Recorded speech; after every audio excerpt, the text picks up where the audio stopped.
Spurs have been eviscerated by Atletico Madrid at the Wanda Metropolitan Stadium, and it's about time Spurs get out of Champions League, pack the bags, return home, focus on the league, and focus on staying in the Premier League. We have been battered by Atletico Madrid 5-2 in the first leg of the Champions League round of 16.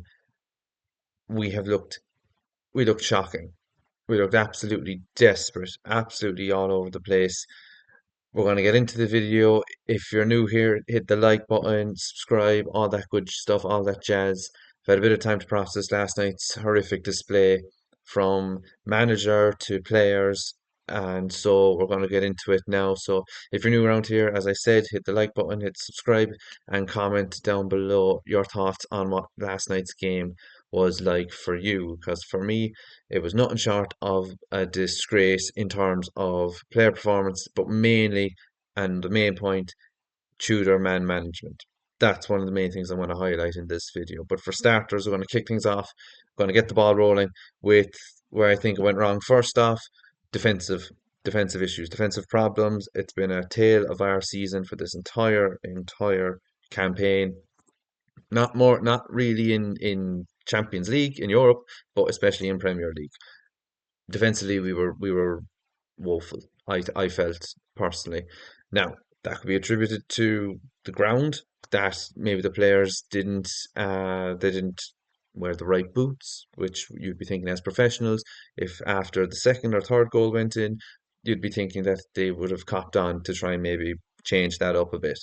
But yeah, it looked shocking. It's unacceptable on any day to concede 5 goals, let alone in a knockout tournament. So that's one of the, I suppose, the biggest negatives we can take from that. Secondly, disorganized. I think one of the good things, and the very, very few, bear in mind, I will touch on some of them, but one of the good things that we had was we did play, I think, our strongest back four in the sense, or back five, sorry. Um, in the sense, I felt like it was solid enough. It was good to see Spence get back in the team, but again, he's only coming back from injury, so he wasn't, I don't think, at full fitness yet. But from then up, then we looked a bit lackadaisical. Attack, probably the best of the bad bunch. Again, if you've seen my last video on my predictions, I said that we should have gone with Tell, Simmons, and then Richie up top. He decided to go with trusted Kolo Muani. Don't know why. We lacked everything from him with Muani in that. So again, that was it. And the big talking point: no midfield, no, just absolute woeful midfield. Um, and yeah, I'll touch on that now in a minute as well. We obviously had it was like strictly come dancing with the amount of skating around the pitch that we had in terms of Kingski slipping up, Van de Ven slipping up. Um, and those obviously were the two main ones that led to 2 goals, led to Atletico Madrid being clinical and just finishing their chances, finishing their dinner, and putting us Spurs to the sword. I suppose to round off defensively, we were poor in transition. We had no one to get the ball from our midfield. Funnily enough, when you need midfielders like a Gallagher or like a Palhinha to get the ball and bring it up the pitch, nowhere to be seen. So that was one of the huge things I think that really affected our game last night. On the opposite side of that, you also have the ruthlessness and clinicalness of Atletico. Now, did Atletico Madrid play well? No. If you ask me, they didn't really get out of third gear, maybe. Were they clinical? Absolutely. You don't put 5 past a team in a Champions League, no matter how good or bad they are, if you're not clinical, if you're not efficient, if you're not taking your chances. And Atletico Madrid, they did that with us. We saw, especially the counter goal where Richie has his header saved, Oblak saves it, Griezmann with a world class finish, or world class, sorry, pass, and Alvarez running full half length of the pitch, slotting it away. It was like him, the likes of Llorente. Surprised that Lookman wasn't as involved. I did think going into the game he would have been, but Atleti just clinical on the counter, quick, sharp, fast. You name any synonym that describes direct transitional attack from defense to attack. Atletico capitalized, and ultimately we paid the price for that. So yeah, and I suppose they were tactically disciplined as well, but that is a Simeone side. So yeah, so credit to Atletico. They took the chances. They were the better side in terms of finishing, at least. But that they were only doing that on the back end of us having no midfield. This is where I think Tudor got it solely wrong, solely on him. He didn't put anyone in midfield. He started Gray and Sarr in the middle of the park. Granted, Gray probably doesn't deserve to be dropped because he's been our best player in the last three games. But in a Champions League knockout stage, you start two lads. Gray's what, 19, Sarr's 20, 21, 22 maybe? Like it's over a proven Champions League player with Atletico Madrid, funnily enough, and with Chelsea in Conor Gallagher. I'm not sure if he actually played with Chelsea in that, but don't quote me on that. And then Palhinha as well, who's experienced anyways. You know, we leave those two on the bench. Don't know what he was thinking there. With in terms of that, so that's Tudor again, tactically inept, tactically just outclassed in every stretch of the imagination, to be honest. Also, again, leaving Simmons on the bench, it's clear to me that he is not a fan of Javi Simmons. Maybe it's Simmons' attitude, or maybe it's Tudor just being an autocratic man in terms of my way or the highway, and he feels like Simmons isn't getting on his level with that. Don't know where we go from that, but yeah. So ultimately, there was no transition from defense to attack because we had no midfield, and I think that's where Spurs were really really affected by Tudor's tactics in that sense. Next up, then, I suppose it's on, I suppose, rather than midfield tactics, his overall tactics of the game. Kingsley comes in Vicario. Now, I've not been a fan of Vicario ever since he laced up the gloves for a Spurs shirt. I think he's very sloppy with his feet. He can't kick a ball. Initial reactions to shots are good. Everything else, not great at all. He brings in Kingsley, who I've wanted to be brought in, but this game was not it. You bring him against Palace, you bring him in against even Fulham, bring him in against Fulham and Palace, then you drop him, bring Vicario in, maybe, depending on how those two results go. So he got that one wrong. Did he get it wrong in hooking him within 15, 20 minutes?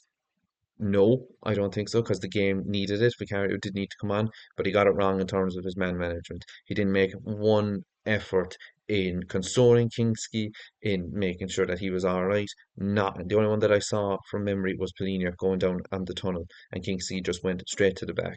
I think we can all, even as Spurs fans, yeah, we can say, look, he's a professional and he shouldn't be making mistakes like that. But Karius was a professional as well, and he let a knuckleball go in from Bale in a Champions League final. Kingsley for this. It was a big occasion and it just went against him. I think that's all it is really. Do I think it's the end of his career at Spurs? I hope not. I hope not. But he's definitely not painted himself in glory with those mistakes. But head up and get going again. That's all I can say for Kingsley on that sense. But Tudor, again, no man management whatsoever. He seems to be very shout at them, get them trying to fire, and for some it'll stick. For the majority of the Spurs players, it won't. And I think Tudor, that's ultimately going to be his downfall, and that's ultimately why he is going to get the sack, which I'm surprised as of this moment he actually hasn't gotten already. But apparently he will be in the attendance for Friday's press conference. That'll be on, I think, half one, and he will be in the dugout, I'd say, on Sunday. But we're going to get battered by Liverpool, so maybe that'll be it then. We're also the first time in our club's history that we've lost six games on a bounce, and he's at the helm of it. So, if you do six games in the club's history, first time over, how has he not gotten the road? How has he not gotten sacked? I don't know. I don't know about that. I suppose to round it off, then positives. Look, we scored two goals. Should have been more. Should have been more. Romero should have scored his header in the first half. I would say, yeah, he should have scored that. Next up, then, um, Richie. Sorry, mine's gone blank. Richie should have scored in the second half as well. Romero in the first half, Richie in the second half. But it was a class save from Mo Black. So look, you can't, you can say a striker should have scored, but goalie saved it. So that was that really on that sense. I was also happy to see that Poro scored and was actually played as a right wing back, which funnily enough he actually did somewhat decent at when you play a player in the right formation in their own position.